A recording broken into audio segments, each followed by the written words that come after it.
একটা পুরুষের হৃদয়ে কখনো পাশাপাশি দুটো স্ত্রীলোকের সহ অবস্থান কখনোই হতে পারে না। সেই স্ত্রী আর প্রেমিকা হোক, মা আর স্ত্রী হোক।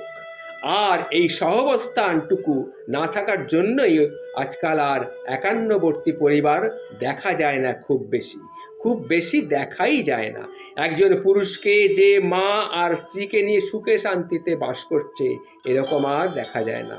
মা ভাবে ছেলে বউ পাগলা, বউ ভাবে স্বামী মা পাগলা, পাগলা এই জন্যেই চলে আজীবন এই সাংসারিক দ্বন্দ্ব। আর এই সমস্যা কখনো কোনো সমাধান নেই বা কোনো কালেও এ সমস্যা মিটবে না। পুরুষের বেকারত্বের যন্ত্রণা নিয়েই আমরা অনেক কথা বলি, এটা একটা অভিশাপ। কিন্তু জানেন কি, একটা পুরুষের জীবনে কত বড় অভিশাপ? মা এবং স্ত্রীকে সমান সম্মান দিয়ে সামঞ্জস্য রেখে জীবন অতিবাহিত করা বড্ড ভয়ঙ্কর। আমরা জানি এক গাছের ছাল আর এক গাছে লাগে না, তবুও একটা পুরুষ সারা জীবন চেষ্টা করে যায় সেই ছাল লাগানোর।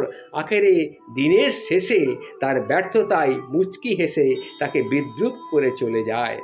পুরুষ কাঁদতে পারে না, সব কষ্ট চেপে ডেকে আনে অকাল মৃত্যু। 90 ভাগ পুরুষের মৃত্যুই হয় এই না বলা কথা চেপে রেখে সাংসারিক শাশুড়ি বৌমার চিরকালীন দ্বন্দ্বের সমাধান করতে না পারার আক্ষেপের কারণে। মা যখন সাত কাহন করে বউয়ের জন্য বলে, তখন তাকে মুখ বুজে শুনতে হয়, কেননা তিনি জন্ম দিয়েছেন, তিনি মানুষ করেছেন। বউ যখন বলে তখনও শুনতে হয়, কারণ কি? কেননা সেই মেয়েটি নিজের পরিবার ছেড়ে তার সাথে চলে এসেছে তার জীবনটা কাটাবে বলে। তাই সবটা মুখ বুজে পুরুষ সহ্য করে যায়। কখনো মা বা বউ কি জানতে চাই এই এত নালিশের পাহাড়ে ছেলের কাছে, স্বামীর কাছে, কিন্তু কোনো নালিশ আছে কি না, তার কিছু বলার আছে কি না, এটা কিন্তু কেউ জানতে চায় না। দুজনের পক্ষ নিয়ে একসাথে একটা মানুষ একটা মুখে সাফাই গাইতে পারে না। সমস্যা থামাতে একটা পক্ষ নিয়ে তাকে বলতেই হয়। এর ফলে সে কখনো বউয়ের হয়ে যায় চক্ষুশূল, কখনো হয় মায়ের চক্ষুশূল।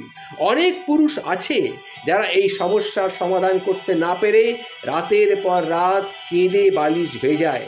এই যে একটা কত বড় অভিশপ্ত জীবন, সেটা বলে বোঝানো যাবে না।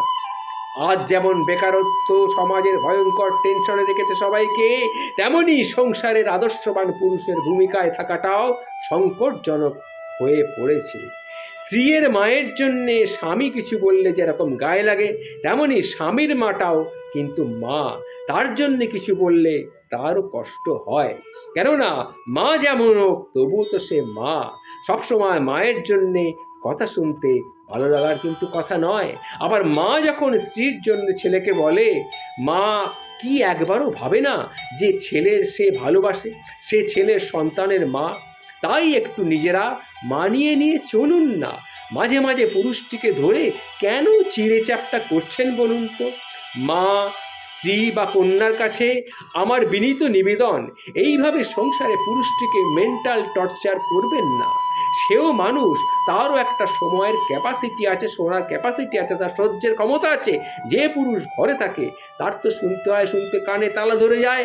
যে বাইরে থাকে সে শুনে ভাবে কোনোদিন হয়তো হৃদরোগ হয়ে রাস্তায় পড়েও যেতে পারে, দুর্ঘটনায় আক্রান্তও হতে পারে। তাতে সেসব অবধি কার কী লাভ আর কারই বা লোকসান হয়?